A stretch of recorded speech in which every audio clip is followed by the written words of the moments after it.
I still remember the exact sound of their laughter, sharp, careless, cutting through me like a blade dipped in cold arrogance. It was the kind of laughter people use when they don't just doubt you, they look down on you. And the worst part was, it came from my own family. They were all sitting in my living room that evening, talking as if I wasn't even there, like I had become some old piece of furniture they simply walked around. My hands trembled as I poured tea, not because of age, but because of the humiliation burning in my chest. I had lived in this house for 42 years. It was built with my husband's first salary, my prayers, and every sacrifice we made together. Yet that night, I felt like a stranger inside my own home. My daughter-in-law Sana was the loudest one. She never really hid her dislike for me. She only pretended while my son was watching. But that evening, she didn't even bother pretending. She sat comfortably on my sofa, legs crossed like a queen who believed everything around her belonged to her by default. Honestly, I don't know why she keeps that dusty old box locked up like it's made of gold, she said, smirking. It's just a pile of useless junk from her past, but she guards it like treasure. Her words stung more than she knew. Or maybe she did know. Maybe hurting me gave her some wicked joy, the kind people get when their ego needs fuel.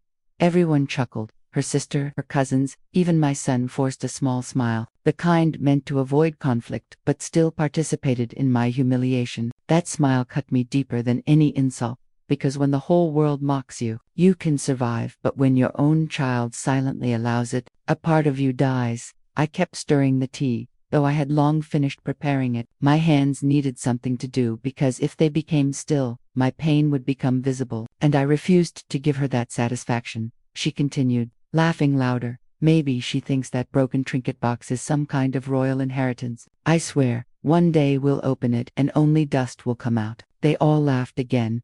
I swallowed slowly, feeling my throat tighten. There was a time I was respected in this house, a time when my voice mattered, a time when I was not just the old woman in the corner, a time when I still had my husband beside me and dignity didn't feel like a memory. But now I was treated like a burden occupying space someone younger believed they deserved. I placed the tea tray before them, one cup at a time. Nobody thanked me. Nobody even looked up. It was as if I were their maid, unpaid, unseen, and unrespected. My heart wanted to scream, this house exists because of me. These walls carry my story, not yours, but my lips stayed sealed. Silence is the only armor the powerless are allowed to wear. Then Sana pushed further. She leaned back and said loudly, we should sell that box one day. At least we'll get rid of her sentimental clutter. Who knows, maybe we'll get 50 rupees for it from a roadside scrapper. This time the laughter was cruel. I held my breath, not because of the insult. I had grown used to those dots, but because I knew something nobody else in that room knew. That worthless jewelry box was the last piece of my husband's love, the last whisper of a life I once lived, the last truth no one had ever asked me about. They saw an old wooden box, a burden from a forgotten generation. I saw a promise, a memory, a legacy he left behind, hidden beneath layers of time, just like I myself had been hidden beneath their indifference. I had 1,000 chances to tell them the truth over the years, but I never did. Maybe I didn't trust their hearts. Maybe I knew they didn't deserve to hold a piece of something sacred. Or maybe deep inside, I was waiting for the moment life would reveal their true faces, waiting to let destiny answer them on my behalf, waiting for justice to walk in quietly, without needing my voice. I carried the jewelry box to my room that evening and sat on the bed with it placed gently in my lap. My fingers traced the old carved lid, the same way a person traces a wound that still remembers how it was cut. I held it like a child clings to a fading photograph, afraid of losing the last connection to someone who once made them feel seen. Off my mind drifted back to the day my husband gave me this box, the way he held my hands, the way his eyes softened, the way he whispered something I still remember word for it even today. But I will tell that memory in its moment when the story reaches where it must. For now, what matters is this. They thought the box was my weakness. They had no idea it was my power. That night, as I lay awake, I realized something. They didn't just mock the box. They mocked everything I ever lived for. They didn't just insult a wooden object. They insulted my history, my love, my sacrifices. They didn't just laugh at me. They laughed over me, as if my existence had expired. That humiliation cracked something inside me, not a breakdown, but an awakening. That was the night I decided, I will not defend myself with words. I will let the truth do it for me. They wanted to see what was inside this worthless box. They would see. Oh, they would see, not now, not tomorrow, but one day, when the same laughter that insulted me would freeze in their throats. Because the universe has a strange way of restoring dignity. It waits quietly, then strikes loudly. They didn't know it yet, but the box they mocked was the mirror in which their greed would one day expose them, and I would not have to lift a finger. People look at an old woman and think her story has already ended. They see my age, not my journey. They see my silence, not the storms I have survived. That night, after everyone finally went to sleep, I sat alone in my room with the wooden jewelry box in my lap, and for the first time in a long time, I allowed myself to remember, not just endure. I opened the lid slowly, letting my fingers move over the familiar velvet lining, the pouch still tied with the same golden thread my husband knotted with his own hands years ago. It was not jewelry I was holding, it was memory. It was love I could still touch. The box was given to me by my husband Farouk on our 10th anniversary. I still see that day as if it were painted in light. It was raining. He returned home soaked and smiling like a boy who had stolen a slice of joy from the world. He hid this very box behind his back and asked me to close my eyes. When he placed it in my palms, the wood still carried the warmth of his hands. When I opened it and found it empty, I laughed softly, confused but happy. He told me then, with a seriousness that I only understood much later, it will not hold gold today. One day, it will hold a promise. My promise. I didn't know then that he was planting a seed of protection inside my future. Years later, when his health began to fade and his voice weakened, he called for the box. I watched his trembling fingers place something inside it, something wrapped carefully in silk, before tying that same golden thread around the pouch. He told me, after I am gone, life will not wound you from the outside, it will wound you from within your own walls. I didn't understand the weight of those words until now. The day he left this world, I lost not only a husband, I lost my witness. After that, people changed. Not immediately, not violently, but gradually, like a curtain drawing over light. Respect turned into tolerance, tolerance into impatience, and impatience into disregard. In the early days, my son still showed me softness, still remembered I was his mother before I became a duty. But Sana, she arrived in this house like someone who believed she had purchased her place rather than joined a family. She tested me first with small jabs disguised as remarks. Why do you keep old things? Then came suggestions. Maybe we should clear out her room. And slowly, it became claims. The things she keeps here are part of the family now. When she realized I never let the jewelry box out of my sight, her curiosity turned into obsession. Not because she thought it was valuable, but because she hated that there was something in this house she could not control. She didn't want what was inside the box. She wanted the power of taking it. For years, I stayed silent. People think silence is defeat. They don't understand that silence can also be preparation. If I had told them its truth too soon, they would have taken it, twisted it, divided it among themselves, and destroyed its meaning. Some treasures are not measured in weight, they are measured in worth. And greed can never understand worth. They assume I am weak because I no longer raise my voice. But sometimes power is not in speaking, it is in waiting. Letting others reveal themselves while you simply watch. They think I hold on to this box because I am sentimental and foolish, but they do not know that this box is the last door between who they believe I am and who I truly am. I had 100 chances to explain myself, 100 moments when I could have revealed everything, but not one of them deserved to hear the truth. Not one of them ever asked me with respect, and I will never hand over a legacy to hands that cannot even offer basic humanity. The night they laughed at me, something inside me did not break, it sharpened. I looked at that wooden box and I knew, this is no longer just a memory of my husband, it is a witness. It has watched me be loved, and now it watches me be disrespected. It carries the truth that will one day silence every cruel word spoken in this house. People think fate needs protection, but fate only needs time. The day will come when the same mockers will stand frozen, when their laughter will choke into silence, when their arrogance will collapse under its own weight. They believe I am powerless because I do not fight them. They are wrong. I am not powerless. I am patient, and the kind of justice that waits is the kind that strikes the hardest. I placed the box back into its hiding place that night, and I whispered inside my heart, soon, not in anger, but but in certainty, because some truths are not spoken, they are revealed. And when that day comes, they will not just see what is inside this box, they will finally see me. The shift began slowly, like the smell of smoke before a fire. I could feel it in how Sana started watching me, not with ordinary irritation anymore, but with calculation, like a hunter waiting for a slip. She had mocked me many times before, but after that evening, her interest in the jewelry box became sharper, heavier. It was no longer an annoyance, it was an intention. She began asking questions in a tone sugar-coated with disguise. Amy, why don't you keep the box somewhere safer? What if something happens to it? Her concern sounded polite, but her eyes were hungry. Then the suggestions turned to pressure. You're getting old. You should hand over your valuables before they get misplaced. Old. That word always came wrapped like a rope around my neck.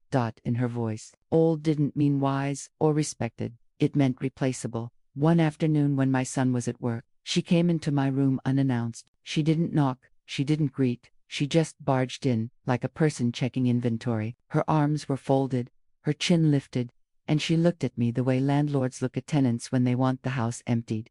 She didn't ask, she demanded, "Where is the jewelry box? I need to see what you're hiding." And just like that, the mask fell.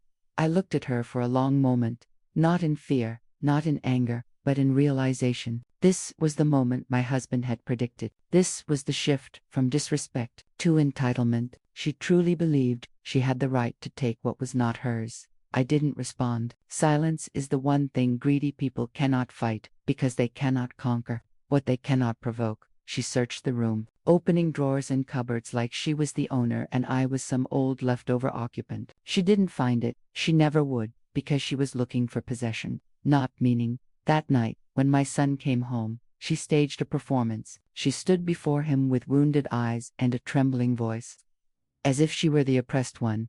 Your mother still doesn't trust me. She hides things from me. She treats me like an outsider. I am the daughter-in-law of this house. Shouldn't I have access to everything? What is she trying so hard to keep from us? Notice how she said us. Not you, not the family, but us, meaning her and him, united against me. My son softened, as sons do when they want peace more than justice. He came to me that evening and spoke gently, but his softness bruised more than her sharpness. Amy, why don't you just give the box to Sana for safekeeping? She's your family too.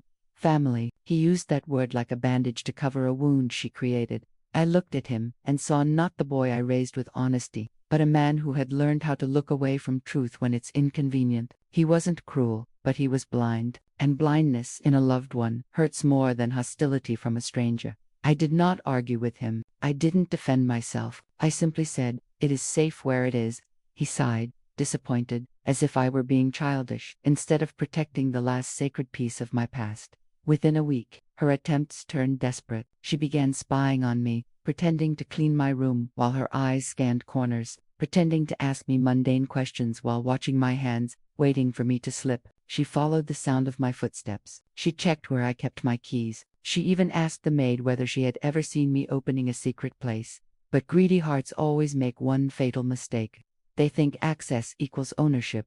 One morning, when I was in the courtyard folding laundry, I heard the sound of wood scraping in my room. I didn't rush. I walked there slowly, because I already knew what I would find. She had dragged a chair to the corner near the old chest, the same place she always suspected. She thought she was clever. She wasn't.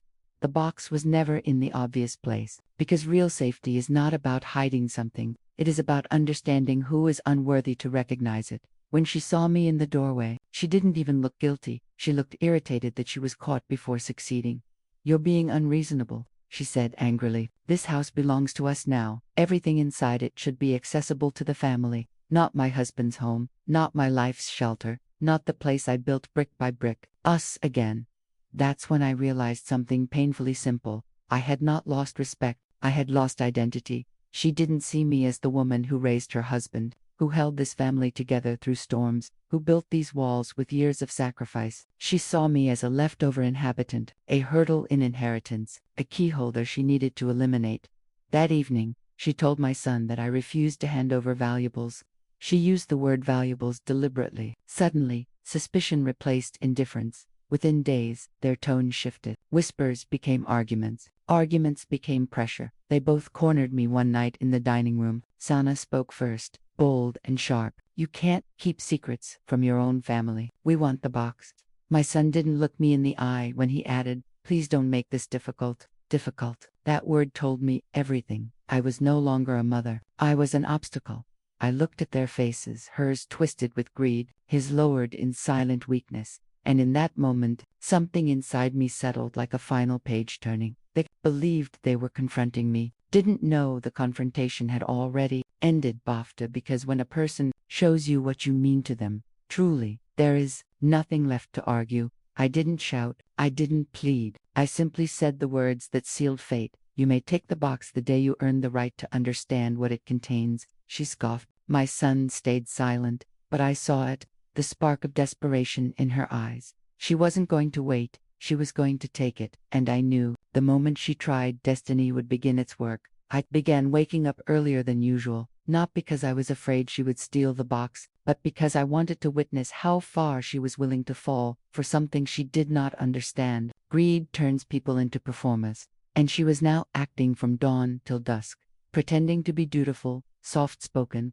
almost gentle, as if draping silk over thorns would make them harmless. She started bringing me tea in the mornings, speaking sweetly, helping in the kitchen. Anyone from the outside would have thought she was the most caring daughter, but I knew she wasn't serving me tea, she was serving her own plan. My son believed her transformation instantly. Men only need kindness once to forget cruelty 1,000 times. But I didn't. I have seen enough in life to know that love is loud when it is real, and quiet when it is strategic. She waited a week before making her next move. One afternoon, while my son was out and she assumed I was asleep, she slipped into my room again, this time more confident, more prepared. She checked the cupboard, the suitcases, the old chest, everywhere except where she should have looked, within herself. When she found nothing, frustration turned into a kind of madness. She slammed drawers shut and muttered under her breath like I was the one stealing from her. The house no longer felt like home. It felt like a battlefield disguised as family. That night at dinner, she staged her first real strike. Amy doesn't trust me, she said dramatically, wiping a fake tear. How can I live in a house where I am treated like a stranger? My son looked at me with helplessness, as if I was the reason peace had become impossible. Not once did he ask why I might feel the need to protect something from her. Not once did he question her obsession. He only questioned my caution. When a mother is unheard, she stops explaining. That was the night I stopped explaining.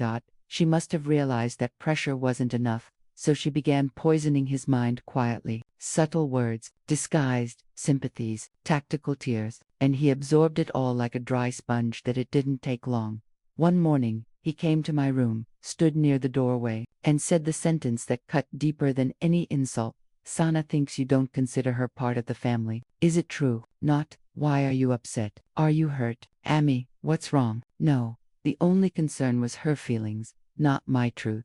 For the first time, I saw how temporary I had become in the house I built. That evening, I unlocked the small trunk under my bed, not to move the jewelry box, but to touch the silk cloth wrapped around it, the way one touches an old wound that never healed properly. I held it in my lap and closed my eyes. I remembered the night my husband gave it to me, his hands trembling slightly, his voice low but steady. These are not ornaments, he had said. These are anchors. If ever life tries to uproot you, this is what will keep you standing. He knew, even then, he knew. 2 more weeks passed. Tension thickened, silence deepened. Then came the day, the one that changed everything. I had gone to the backyard to lay quilts in the sunlight when I heard hurried footsteps inside. I didn't need to guess. I already knew. Her patience had expired. She believed I was outside long enough. She believed she finally had the opportunity. She believed greed was about to win. But she never considered one thing. I had already moved the box, not out of fear, but out of foresight.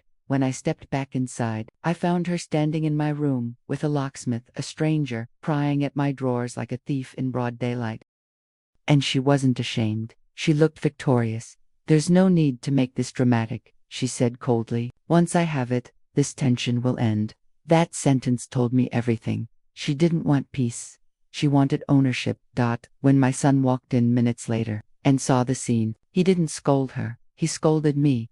Amy, Why are you making things so hard? Just give it to her and end all this." I looked at him, my child, my blood, and realized something brutal. A mother can lose her place in her own home without ever leaving it. That evening, I made my decision, not out of anger, not out of wounded pride, but out of clarity. I could not fight them in a house where they believed I had no worth, so I would not fight. I would walk away, quietly, gracefully, with dignity. They would never understand.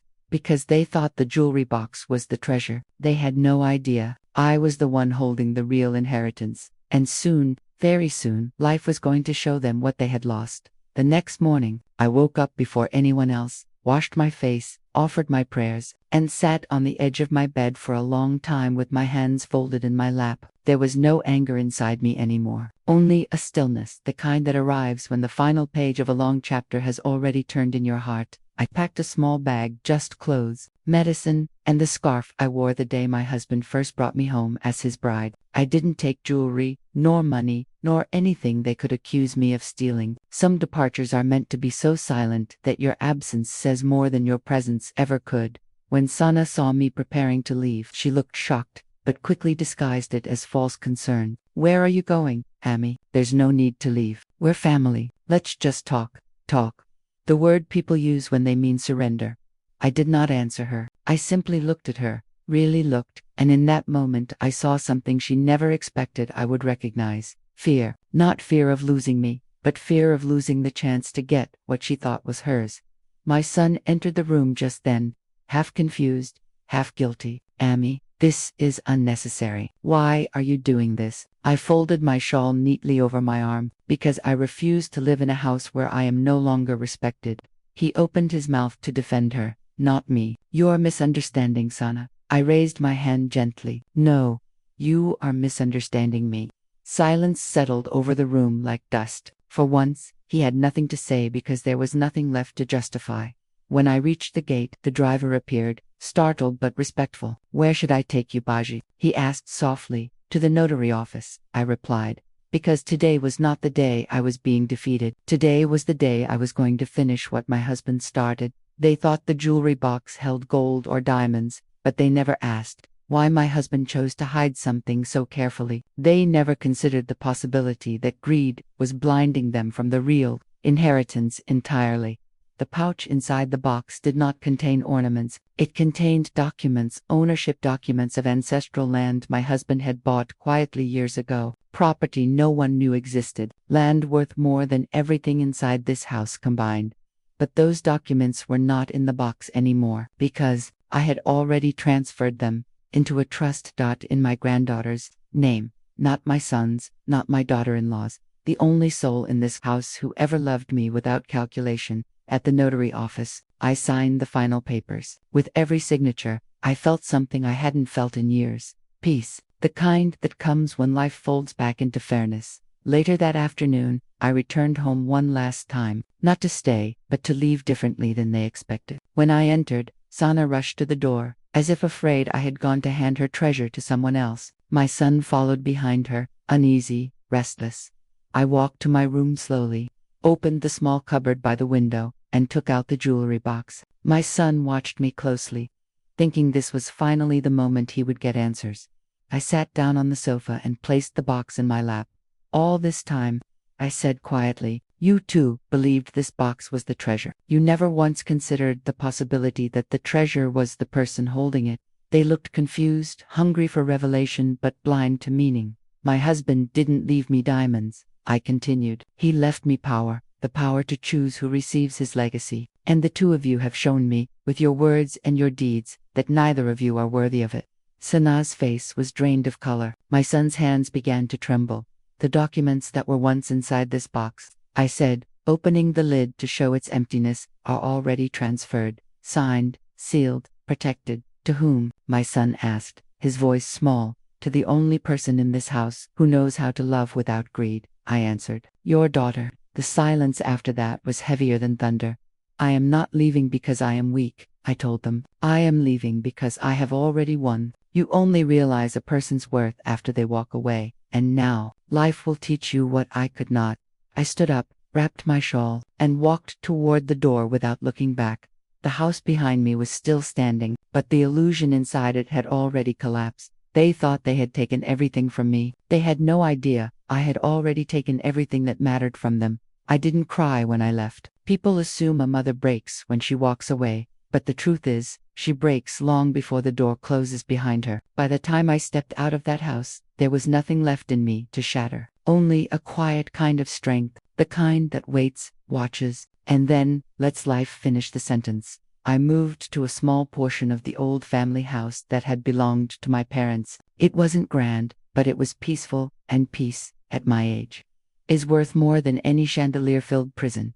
Days began passing differently. I cooked what I liked, slept without fear of footsteps outside my door, and breathed without someone calculating the value of my belongings. I was free, not of responsibility, but of disrespect. And for a while, I heard nothing from them. Not a call, not a message. Silence, the same silence they once forced me into, now turned back toward them. But greed is never patient. Soon, the storm came. They began searching for ways to prove that the jewelry box had been filled with treasure, not because they wanted its history, but because they wanted its worth. I heard later that Santa contacted jewelers, appraisers, even antique buyers, as if shouting into the world, "I know there is treasure. Somebody confirm it." But the world does not reward entitlement. It exposes it. Eventually, someone suggested an auction, the final attempt to prove I had been hoarding something valuable. They believed if experts opened the box in public, its true contents would appear. They still didn't understand that its true contents were never gold. When I received the notice of the auction, I went quietly, not to defend myself, but to let the truth stand without my voice. The hall was full. Neighbors, extended relatives, curious onlookers, all waiting to see what the old woman had been hiding. I walked in silently and sat in the last row. No one noticed at first. My son sat near the front, shifting in his chair nervously. Sana sat beside him, eyes bright with greed dressed as anticipation. She looked like someone waiting to swallow a crown she never earned. The auctioneer lifted the box like it was a mystery chest from a storybook. He spoke about rumored hidden valuables and secret heirlooms feeding the crowd, the fantasy she had been spinning for months. He opened it. Slowly. The room leaned forward as if pulled by a rope. Silence. Then confusion, then whispers. The box was empty. Except for one folded piece of parchment. The last handwritten note my husband ever placed inside. Not a will, not a deed, not a map to riches. Just a sentence written in his old, careful handwriting. If you open this box with greed, you have already lost what it was meant to protect. The room went cold. Sana's face fell first, sharp, stunned, colorless. My son looked at her, then at the box, then at the crowd, and for the first time, shame finally found him. People started murmuring, not about me, but about them. What kind of children humiliate their own mother over a box? Imagine forcing an auction, just for greed. They didn't want to care for her, they wanted to cash her. Their reputation collapsed in minutes. I didn't speak, I didn't stand, I didn't defend or accuse, I just watched. Because sometimes justice is not a sword, it is a mirror. When the auctioneer finally realized there was nothing to sell, he closed the lid awkwardly. The weight of public disgrace settled heavier than any sentence I could have delivered. And only then, I stood up. Every head turned, every whisper fell silent. I walked down the aisle calm and slow, and they stared at me not like a burden, but like a verdict. I didn't take the box. I didn't look at them. I didn't need to. The world had already seen who I was, and who they had chosen to become, and that was enough. After the auction incident, the town no longer looked at me as someone old and fragile. They looked at me with something much rarer, understanding, and understanding is a kind of dignity people cannot manufacture. It comes only when truth gently uncovers itself. But my son and his wife returned home that day with something heavier than the empty box. They returned with exposed intentions. The walls that once shielded them now echoed their humiliation. Their plan to profit from my silence had become the story of their downfall. For weeks, they didn't contact me. Not because they didn't know where I was, but because shame builds a thicker wall than distance. Then, one evening, there was a knock at my door. When I opened it, my granddaughter stood there timid, holding her school bag and a tiffin container. She hugged me without a word, her small arms clinging around my waist like she was afraid I would disappear if she let go. "Daddy, can I stay here tonight?" she whispered. I didn't ask questions, I simply guided her inside. She sat beside me and told me how the house felt different, colder, quieter. She had heard whispers, arguments muffled behind closed doors. She didn't understand everything, but children don't need vocabulary to sense heartbreak. They feel it like a draft under a locked door. When she finished eating, she placed her little hand on mine and said, "Dottie, Mama said you took away something important, but Baba was crying in his room yesterday, saying you took away everything." I looked at her gently. "No, Beta," I said softly. "I didn't take anything. I only protected what was never theirs to begin with." She tilted her head innocently. "Then, what did you give me?" Children do not ask with suspicion. They ask with wonder. So I told her, not details, not documents, not value, but truth in a language she could hold. "I gave you a future that nobody can trade, steal, or measure." She smiled like she had been handed sunlight. A few days later, my son finally came. He stood outside my door a long time before knocking. When I opened it, he looked smaller somehow, not in height, but in certainty. He didn't storm, didn't argue, didn't demand. He just sat. "I didn't know," he said finally. "I thought you were just holding on to something useless out of stubbornness. I didn't realize you were holding on to the last piece of him." I didn't answer. Silence is not always punishment. Sometimes it is the weight of truth settling into someone's conscience, he continued, voice breaking. "People said you embarrassed us, but the truth is, we embarrassed ourselves long before the box was opened. I just couldn't see it." For the first time since this story began, he wept, not because he lost something, but because he understood what he had lost. Not money, not property, not inheritance. Me. After a long pause, he whispered the question that had haunted him quietly since the auction. "Why did you choose her, and not me?" I looked at him the way only a mother can look at her child, not with softness alone, but with honesty that does not tremble, because she never treated me like a transaction. She is the only one who never looked at me with calculation. Love is not proven by blood, it is proven by behavior. He closed his eyes, and that was the moment he finally understood the true betrayal. It wasn't mine, it was his.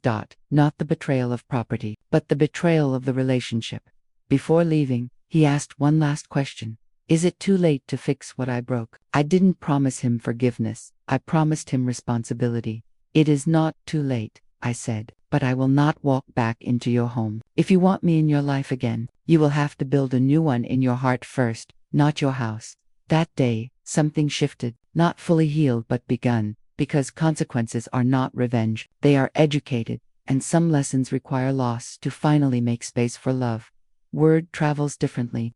When truth is on your side, I didn't defend myself, yet people defended me. I didn't explain, yet people understood. In a lifetime of being unheard inside my own house, I was finally heard outside of it.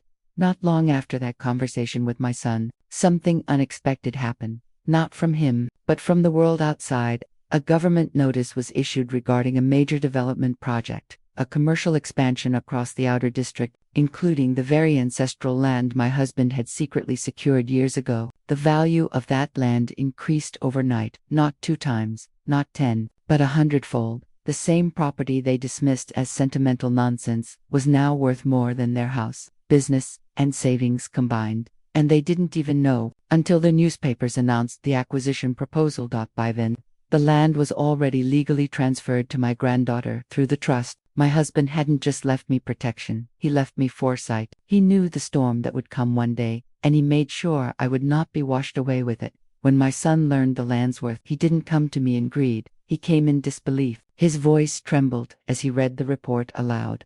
"All this time, this was what you were protecting?" "No," I replied softly. "All this time, I was protecting who it belonged to." He lowered his head, like a man looking into a mirror for the first time. Shame is loud when it finally speaks. Later that evening, I saw Sana standing outside my door.